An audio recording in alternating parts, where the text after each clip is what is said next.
Semoga Allah selalu membimbingmu dan biarlah angin menuntun langkahmu.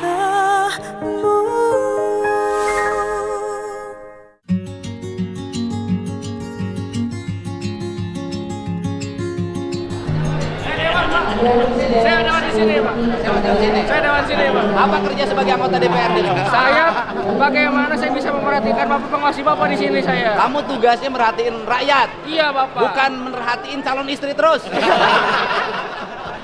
Rakyat urus di dapilmu. Udah jelas Pak Rai urus. Dapil kamu tuh dapil kamu tuh Purwakarta, Karawang. Siap. Bukan Garut. Tenang, ada sosper. Urus. Ada sosper. Harus lebih banyak berkunjung ke Karawang dan ke Purwakarta dibanding ke Garut. Siap. Kalau kamu ke Garut terus, saya pecat kamu. Perintah Pak Boki. Maaf, ini anggota dewan bukan putra bapak. Aduh, ke Garut wah, iya.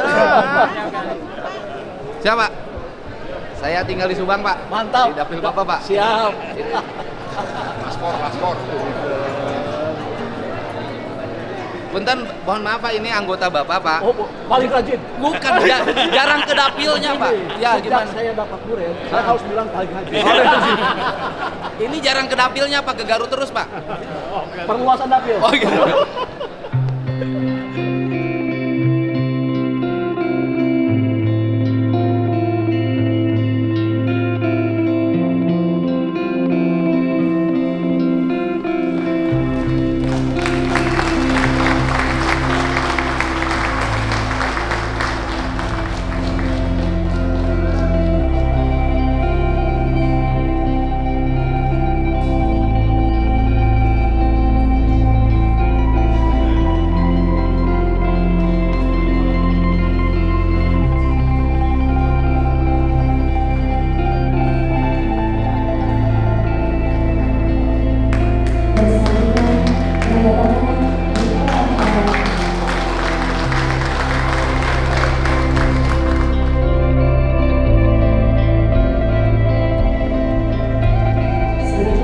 Gubernur Jawa terdapat penandatangan.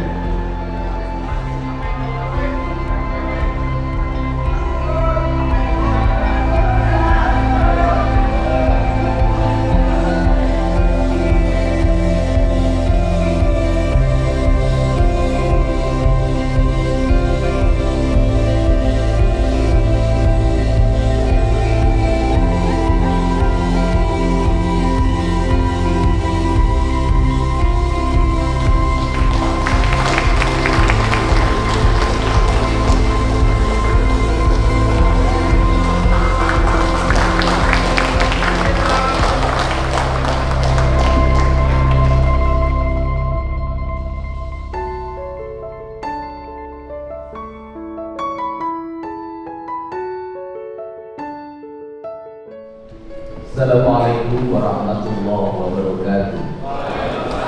Salam generasi. Yang saya hormati, saya muliakan dan saya banggakan, bahkan saya katakan sebagai tauladan demokrasi muda,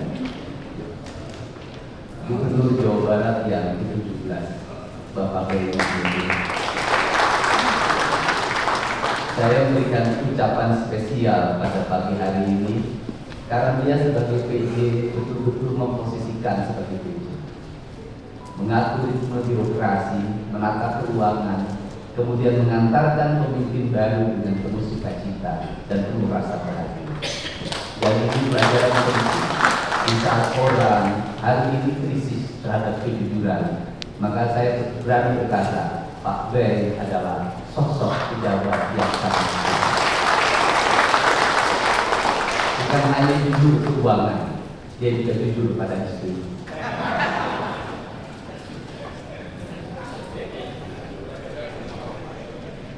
Yang saya hormati Saudara Wakil Gubernur Jawa Barat, yang saya hormati Ketua DPRD Provinsi Jawa Barat, saya lebih menyebutnya dalam keseharian Kang Uki Wibawa. dia memiliki kewibawaan bukan hanya di kantor, dimanapun dia tetap berwibawa. Para wakil ketua ada Kang Iwan Suryawan, ada Kang M. Kiswara, ada Mas Ono Surono karena emas beda, dan termasuk orang yang sangat kaya karena mungkin lebih dari 80 kg kekayaan emas. Karena dia kita harus menghormati wilayah, karena wilayah itu Indramayu itu kebudayaan Cirebonan, Jawa dan Sunda. Kemudian ada Kang Aceh Jamaludin, kalau ini murni orang Sunda kelihatan. Yang saya hormati Bapak Pangdam 3 Siliwangi, asli orang Sunda.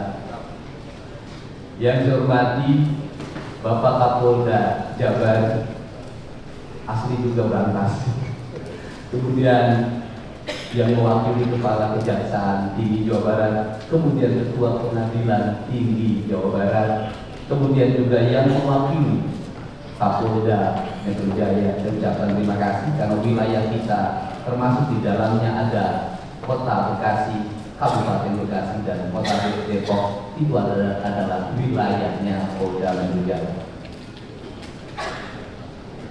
Yang saya hormati Sekretaris Daerah dan seluruh perangkat pemerintah daerah Provinsi Jawa Barat, yang saya banggakan kawan-kawan saya, para ketua komisi, wakil ketua komisi, para anggota komisi, para ketua banggar, wakil ketua banggar, para ketua badan musyawarah, wakil ketua badan musyawarah. Mudah-mudahan istilahnya belum berubah karena saya pernah menjadi anggota DPRD Kabupaten Purwakarta, ketua komisi E, pernah menjadi wakil ketua komisi 4 DPR RI bareng dengan Pak Ono Surono, dan dulu direncanakan mau satu pasangan.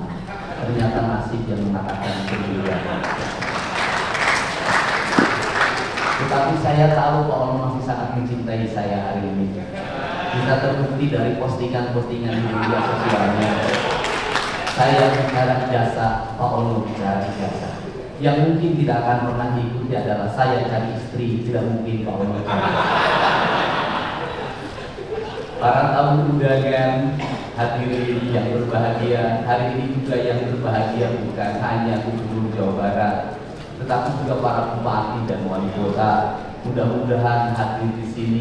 Yang paling utama, Bupati Garut itu agak spesial. Bukan hanya Bupati Garut yang hadir, tetapi wakil bupatinya juga hadir. Saya kurang mengerti kenapa wakil bupati juga hadir. Tepuk tangan. Yang jelas tadi pagi saya sudah menegur anggota DPRD Provinsi Jawa Barat, Dapil Purwakarta dari Partai Gerindra, karena lebih banyak kunjungan ke Garut dibanding kunjungan ke Purwakarta. Bapak dan Ibu yang saya hormati, bahwa ritual pemilihan gubernur bukan hanya sekedar seremoni demokrasi yang menghabiskan anggaran triliunan dalam setiap tahun, tetapi yang lebih esensi dari itu adalah membangun komitmen bersama bahwa bangsa ini bisa membuka ruang demokrasi yang terbuka, dipilih oleh seluruh rakyatnya yang memenuhi batasan usia undang-undang, dan Jawa Barat adalah tingkat pemilih tertinggi di Indonesia. Dalam tingkat pemilih tertinggi di Indonesia itu, kita mampu menyelenggarakan demokrasi dengan baik, demokrasi yang mengedepankan semangat silih asuh dan silih asih. Itu dibuktikan dengan tidak adanya gugatan di Mahkamah Konstitusi. Untuk itu saya mengucapkan terima kasih kepada pasangan calon gubernur Jawa Barat. Yang pertama, pasangan Kiai Haji Adam, pasangan Pak Ahmad Saiku, dan pasangan Pak JJ, yang telah membuka ruang demokrasi dengan kebersihan hatinya. Demokrasi bisa berjalan dengan baik dan memberikan ketauladanan bagi kita semua. Dan paling penting adalah demokrasi harus melahirkan kesejahteraan publik. Kesejahteraan publik itu tercantum dalam logonya pemerintah Provinsi Jawa Barat. Gemah Ripa Refek Rapi. Gemah Ripa Refek Rapi adalah kemanunggalan prinsip-prinsip dasar kehidupan yang dalam ajaran Sunda ada tujuan utama dalam hidup, yaitu mewujudkan manusia Pancawaluya. Manusia Pancawaluya adalah manusia yang caduc, manusia yang bagus, manusia yang benar, manusia yang pintar, dan manusia yang sinergi. Pancawaluya mengajarkan bagaimana pembangunan harus disusun berdasarkan sistematika kerangka dasar sebagai tahapan yang disebut dengan gerbang Pancadita.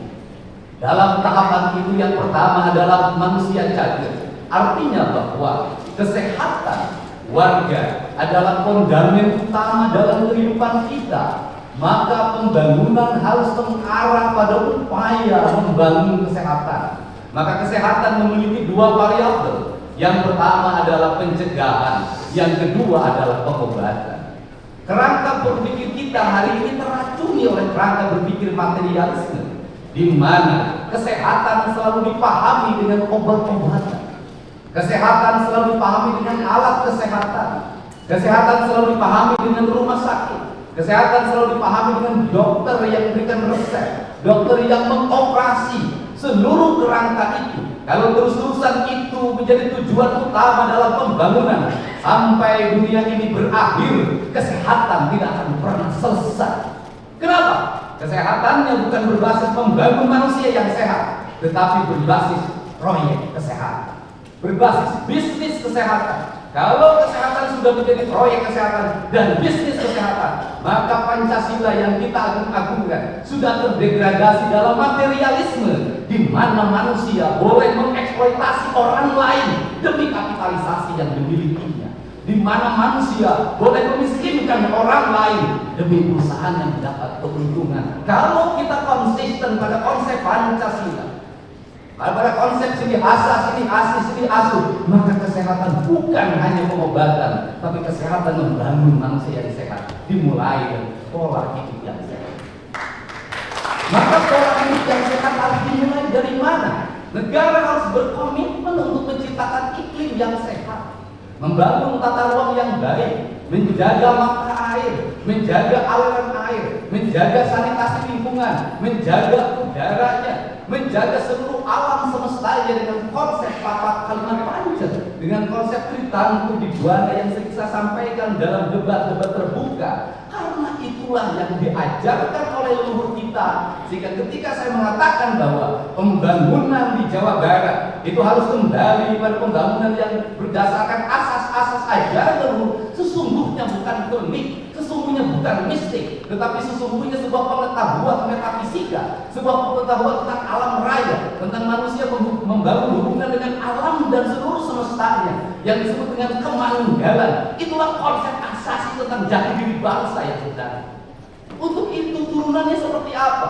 Maka turunannya gunung Guru Awian, Lengkong Guru Balongan, Lebak Guru Sawahan. Maka merawat alam, membubarkan berbagai bentuk perangkat perusakan terhadap alam adalah komitmen terhadap alam, dan ujungnya adalah komitmen terhadap Tuhan, komitmen terhadap Allah Subhanahu wa Ta'ala.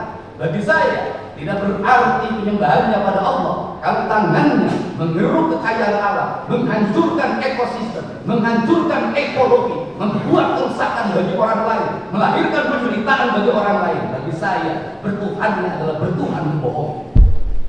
Karena itu komitmennya harus bersama. Maka dalam komitmen bersama itu tadi ditandatangani, saya menyebutnya itu disebut dengan gerakan manunggal. Hanya manusia yang manunggala dia akan sehat. Hanya manusia yang manunggala dia akan sejahtera. Dan hanya manusia manunggala dia adalah manusia yang menyatu dengan seluruh alamnya. Dan kelak ketika dia meninggal, dia akan kembali pada kesucian dirinya, kembali pada Allah Sang Pemilik dan Maha Suci dalam hidup. Perspektif itulah yang harus dibangun dalam kerangka berpikir ideologi pembangunan. Untuk itu, dari sekarang saya minta seluruh konsepsi pembangunan di Jawa Barat harus berdasarkan asas kesehatan. Kir mobil harus asas kesehatan, menjaga keselamatan penumpang, menjaga keselamatan sopirnya, usia kendaraannya bukan hanya memenuhi perangkat administratif. IMB rumah harus memenuhi asas kesehatan, pembangunan bangunan harus memenuhi asas kesehatan. Maka kesehatan adalah piranti rekomendasi bagi seluruh kebijakan pembangunan. Tidak boleh pembangunan bertentangan dengan prinsip-prinsip dasar kesehatan. Kemudian yang kedua adalah upaya kita melakukan pengobatan. Maka seluruh perangkat pemerintah harus segera mengalokasikan pembiayaan, menyediakan puskesmas pembantu di tingkat desa dengan kekuatan layanan yang memadai, menyediakan puskesmas di tingkat kecamatan yang merawat inap dengan kerangka layanan yang memadai, memberikan rumah sakit layanan di setiap kabupaten kota, di mana satu rumah sakit di kabupaten kota yang satu memiliki spesialis penyakit yang A, yang rumah sakit kabupaten lain yang B, yang kabupaten yang lain yang C. Maka yang disebut dengan pembangunan aglomerasi wilayah, saya menyebutnya dengan pembangunan wilayah kebudayaan.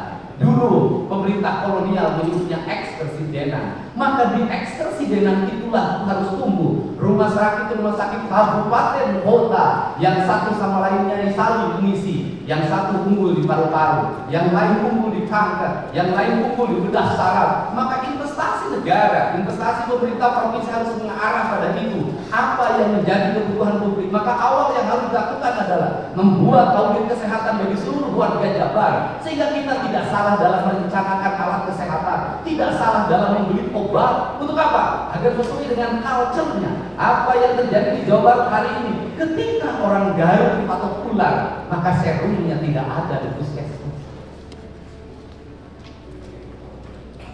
Untuk itu harus diidentifikasi secara ekologi. Di desa ini ular apa? Kalau mematuk petani, mematuk nelayan, mematuk buruh tani, maka kita harus sudah siap. Maka di desanya sudah ada sel bisa anti ular. Kerangkanya lebih baru dalam capaian berpikir yang universal, tetapi tindakan-tindakannya harus bersifat lokal. Kemudian yang berikutnya adalah membuat gerakan. Ketika hari ini dicanangkan gerakan makan bergizi gratis, sesungguhnya itu adalah harapan. Harapannya apa? Harapannya anak-anak kita mendapat asupan gizi yang memadai. Hari ini anak-anak Jawa Barat mengalami problem di makanan. Kenapa? Ibunya sudah tidak memasak di rumah. Maka anak-anak jajan di pinggir jalan. Maka anak-anak jajan dimanapun. Apa yang terjadi pada hari ini? Anak-anak meminum gula dengan kadar gula yang berlebihan yang dia dapatkan di warung-warung. Anak-anak memakan minyak-minyaknya, kadarnya sudah berhari-hari tidak diganti. Apa yang terjadi? Tingkat kesehatan derajat anak-anak menurun. Ketika tingkat derajat kesehatan anak-anak menurun, maka rumah sakit penuh dengan anak-anak, puskesmas penuh dengan anak-anak, maka kos pemerintah dihabiskan biaya berobat. Padahal biaya berobat jauh lebih mahal dibandingkan kita mencegah dan mengobati. Yang kedua adalah kerangka cabai kerangka bagir. Maka orang cabai maka dia akan bagir. Bagir itu apa? Bagir itu dalam kata orang Sunda, yaitu orang yang memiliki kebersihan hati awalnya. Celik putih Cakera, Canggulan 14, Jalan Gede Sasapuan, Tegener Demalut Balubang Timur Narawang. Maka sifatnya dedehan melasan kasihan, nulung kamu butuh nalang kamu susah, nanti kamu siun nyaman kamu poeke. Maka kerangka kerja itu harus dibangun dalam sistem pendidikan yang membangun karakter pribadi anak-anak. Anak-anak kita pinter main IT-nya, anak-anak kita pinter berucapnya, tapi hari ini lemah kesabarannya, lemah fisiknya, dan dalam jangka panjang kalau ini dibiarkan maka akan menjadi ancaman masa depan. Saya katakan tadi malam sudah layak para bupati wali kota hari ini mengevaluasi anak-anak TK, SD dan SMP menggunakan perangkat HP dalam kehidupan sehari-hari. Kalau ilmunya benar, belajar dengan membaca HP, ternyata di negara-negara maju ini sudah ditinggalkan. Kenapa? Tidak meninggalkan jejak di dalam pikiran. Membaca buku jauh meninggalkan jejak dibanding membaca perangkat kita. Tetapi di perangkat kita jejaknya tidak akan pernah hilang. Kemudian benar, macam orang benar itu apa? Orang yang ucap dan tingkatnya sama. Kalau sudah seperti itu, maka tingkatan yang keempat, pintar. Orang pintar boleh, tapi kalau dia sudah canggih, sudah bagus, dan sudah benar. Kenapa? Kalau pintar lebih dulu, dia tidak canggih. Profesor tak akan berarti kalau dia tidak seperti. Dia pintar, tapi dia tidak benar, rusak ketenangan. Tidak pernah mengarah pada kepentingan publik, habis belanjanya oleh kepentingan yang non. Maka pintar menjadi kekuatan utama. Yang terakhir, orang pintar tak ada arti kalau tidak sehingga dia tidak satset, dia tidak pokpektra, dia tidak bisa mengaplikasikan seluruh perangkatnya dalam kehidupannya. Untuk itu saya mencoba membagi dua kerangka kerja pembangunan Jawa Barat. Kerangka kerja yang pertama di tahun 2025 dan tahun 2026 serta sisa setengah dari 2027. Saya menyebutnya tahun belanja modal. Tahun belanja modal itu apa? Modalnya adalah bentuk infrastruktur. Maka saya menargetkan jalan provinsi Jawa Barat harus selesai dalam waktu tahun 2025, sisanya 10% 2025. Ruang kelas baru sebanyak 3.333 ruang kelas harus selesai pada tahun ini. Sekolah-sekolah yang hari ini tanah-tanahnya masih milik orang lain, bangunannya milik orang lain, harus selesai pada tahun ini. Puskesmas yang diarahkan pada rawat inap harus selesai pada tahun ini. Jaringan listrik warga, di mana masing-masing ada masyarakat Jawa Barat lebih dari 150.000 orang yang belum punya listrik, harus selesai pada tahun ini. Rumah rakyat miskin setengahnya harus selesai pada tahun ini. Tetapi angkanya tidak boleh 22,5, minimal 40 juta sampai 50 juta kalau ingin berbuat. Dan tidak lagi kita terkendala oleh sertifikat. Kenapa? Orang miskin tidak akan pernah punya sertifikat. Tidak boleh lagi terkendala dengan kepemilikan tanah. Orang miskin tidak punya tanah. Maka tugas negara adalah menyelesaikan seluruh problem administrasi tersebut. Jangan administrasi membuat mereka kehilangan harapan dan beritanya tidak akan pernah berakhir. Kemudian pembangunan irigasi harus selesai pada tahun depan, dan tahun ini harus angkanya bisa mencapai 500 sampai 600 juta.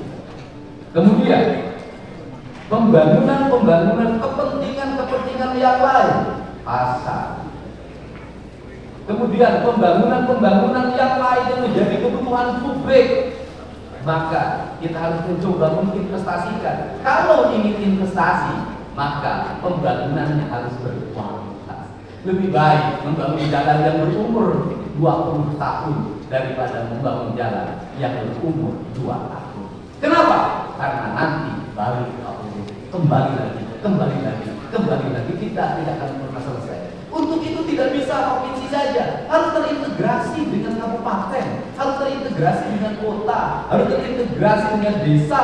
Maka kabupaten, desa dan kota harus memiliki kekuatan yang sama. Problematika rakyat kita selesaikan bersama. Anggaran desa harus terarah pada infrastruktur, anggaran kabupaten kota harus terarah pada infrastruktur, anggaran provinsi harus terarah pada infrastruktur. Maka seluruhnya menjadi gerakan bersama, gerakan manunggal Jawa Barat. Karena ini juga akan bisa menyelesaikan, termasuk menyelesaikan problem sampah. Orang Bandung bingung harus kemana buang. Setiap kabupaten hari ini mengalami kebingungan. Jumlah sampah terus bertambah, tetapi orang tidak mau dijadikan tempat pembuangan sampah. Maka solusinya bisa solusi pemilahan, bisa solusi PLTS, bisa solusi yang lainnya. Seluruh solusi ini tidak boleh hanya menjadi DPD, tidak boleh hanya menjadi kajian, tetapi harus segera menjadi eksekusi kenyataan yang lebih nyata. Maka saya mentargetkan ke depan di setiap kantor gubernur wilayah harus ada minimal 1 pembangkit listrik tenaga sampah. Ini jangka 2 sampai 3 tahun. Maka kita harus melanjut pada keluar negara, nggak boleh kalah sama Tiongkok. Kenapa Tiongkok berhasil? BUMN-nya berhasil membangun infrastruktur, negaranya menggerakkan investasi, membiayai. Apa yang terjadi? Mereka surplus keuangan. Karena surplus keuangan maka dia mencari negara di mana dia harus berinvestasi agar uangnya berputar. Provinsi Jawa Barat tidak boleh berterusan dalam setiap tahun membuang uang seolah-olah uang itu tiap tahun ada dan tugasnya menyerap bukan hanya angka yang diserap, bukan itu outcome benefit yang harus dirasakan oleh publik.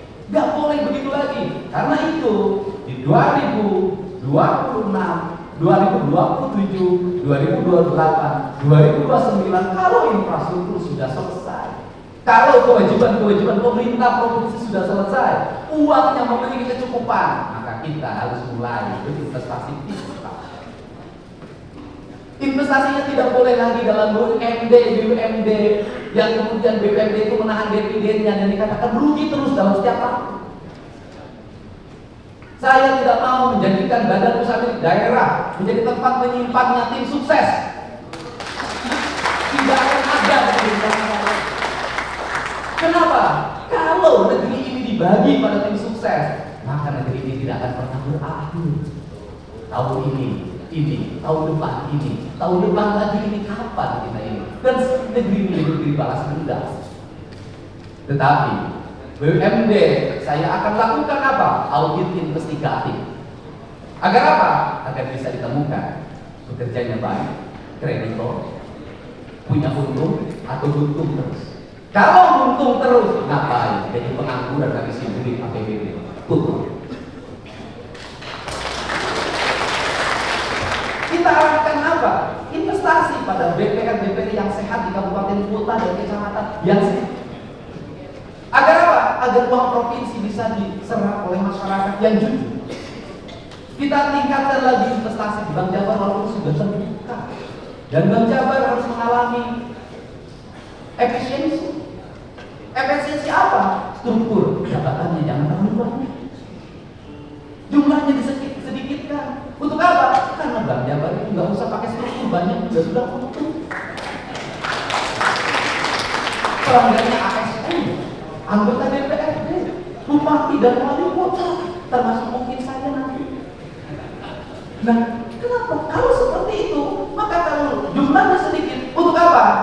Agar dia dividennya tinggi. Kalau dividennya tinggi, belanjakan untuk kepentingan publik lagi. Kalau kemudian punya CSR, jangan disembunyikan, umumin berapa CSR.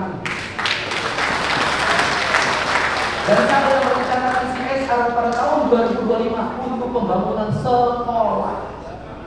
Satu sekolah dari CSR. Kalau seperti itu nanti anak-anak kita bisa bersekolah, tidak ribut lagi, tidak mengalami lagi anak Jawa Barat 350.000 ijazahnya belum ditebus. Negara sudah memberikan ijazah di mana di sana. Ini adalah kerangka. Kalau kerangka ini sudah dibangun, maka pada periode ke depan kita menjadi provinsi yang memiliki kecukupan fiskal.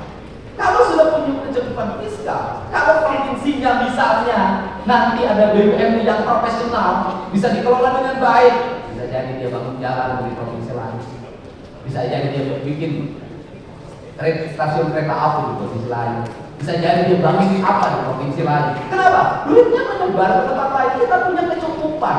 Dari kecukupan itu apa yang akan terserap? Orang Jawa Barat ini kerja di Kalimantan, membawa investasi provinsinya. Orang Jawa Barat kerja di Sumatera, membawa investasi provinsinya. Bukan dari orang lain yang kerja di Jawa Barat. Karena kekurangan tenaga profesional. Untuk itu beasiswa pendidikan hari ini adalah beasiswa pendidikan investasi. Diarahkan untuk siapa? Anak-anak Jawa Barat yang memiliki kualifikasi kecerdasan tingkat tinggi, agar dia menjadi penggerak ekonomi, agar melahirkan engineer baru yang bisa menggerakkan mesin produksi di seluruh industri. Ini akan dibangun. Tetapi mesin produksi, industri, investasi harus dilindungi oleh siapa? Oleh negara. Oleh siapa? TNI, Polri, Kejaksaan, dan peradilan pada akhirnya. Untuk apa? Agar mereka tidak ngeluh-ngeluh. Pengusaha ini sudah capek dan lelah. Dia harus bayar pajak. Kadang-kadang dipajakin. Setelah itu dia harus bayar. Apalagi desa ngajuin proposal, kecamatan proposal, ormas proposal, tidak dikasih di demo. Padahal mereka sudah bayar pajak. membuat mereka menjadi nyaman. Kalau tidak ada investasi, rakyat Jabar mau kerja di mana? Yang tukang nasi goreng nggak akan laku.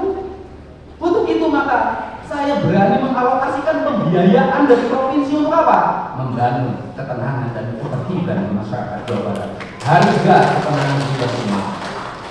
Betapa kita tidak bersedih tukang jagung dari kota Tasik digebuk jam 3 subuh pakai gil yang patah tangannya. Dari patah dia 2 yang dia alami. 1 tidak punya untuk berobat ke rumah sakit karena BPJS-nya tidak bisa memberikan perlindungan bagi korban kekerasan atau korban pidana. Yang kedua, kehilangan mata pencaharian selama 6 bulan ke depan karena tangannya patah.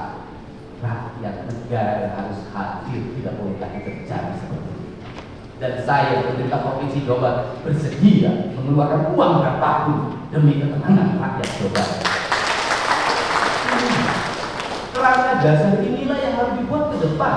Kalau sudah seperti itu, demam ripah repeh rapi, rakyatnya merasa nyaman, sakit, negara hadir mengobati. Di jalan dia dilindungi, kemudian anaknya sekolahnya dijamin oleh negara, pekerjaannya tersedia, maka dia akan hidup di alam Jabar yang disebutnya alam surga.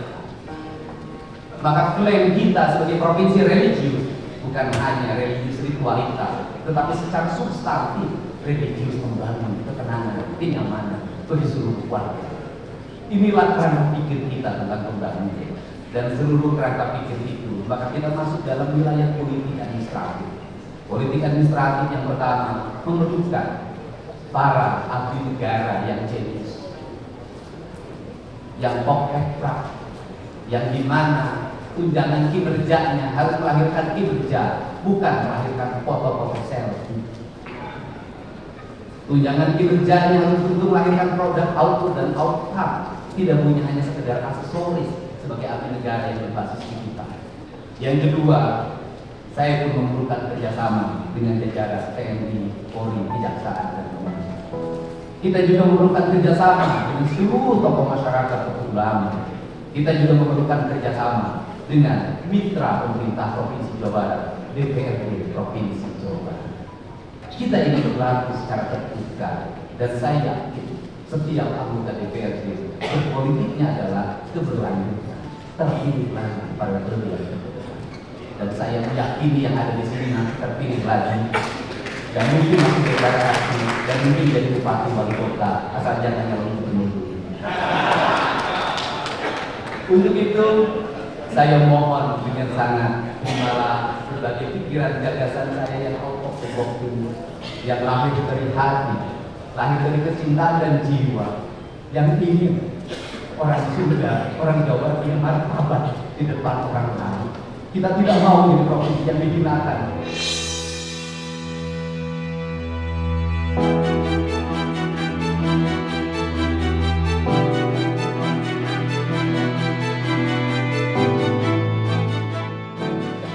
Karena jumlah anak-anak yang menikah di bawah umur tinggi, kita tidak mau menjadi provinsi yang dihinakan karena namanya sekolah pasti 8 tahun. Kita tidak mau menjadi provinsi yang dihinakan karena rakyatnya terjerat oleh video dan judi online. Kita tidak mau menjadi provinsi yang dihinakan karena angka harapan hidupnya masih rendah. Kita tidak mau menjadi provinsi yang dihinakan karena angka kematian ibu dan anak yang melahirkan juga masih tinggi. Kita ingin menjadi provinsi yang dibanggakan, menjadi provinsi yang memberikan contoh pada seluruh provinsi lain bahwa anggaran negara kalau dikelola dengan baik akan melahirkan kesejahteraan bagi masyarakat. Untuk itu, saya mengucapkan terima kasih atas seluruh dukungan warga Jawa Barat yang telah berpartisipasi dalam politik 27 November 2024. Bagi saya, tidak ada partai pendukung, tidak ada partai musuh, tidak ada partai lawan politik. Semua partai adalah sahabat saya yang memiliki cita-cita yang sama. Dan saya juga tetap membuka ruang bagi semuanya untuk memberikan otokritik yang objektif dan mengarah pada solusi-solusi yang dibutuhkan oleh masyarakat. Bukan kritik yang bersifat kebencian atau didasarkan nalar-nalar sentimen karena persoalan pemahaman keyakinan dan etika. Untuk itu saya ucapkan terima kasih. Semoga seluruh gagasan dan cita-cita ini bisa kita wujudkan dalam waktu yang tidak terlalu lama. dan seluruh penantian itu bisa dirasakan oleh seluruh warga Jawa Barat.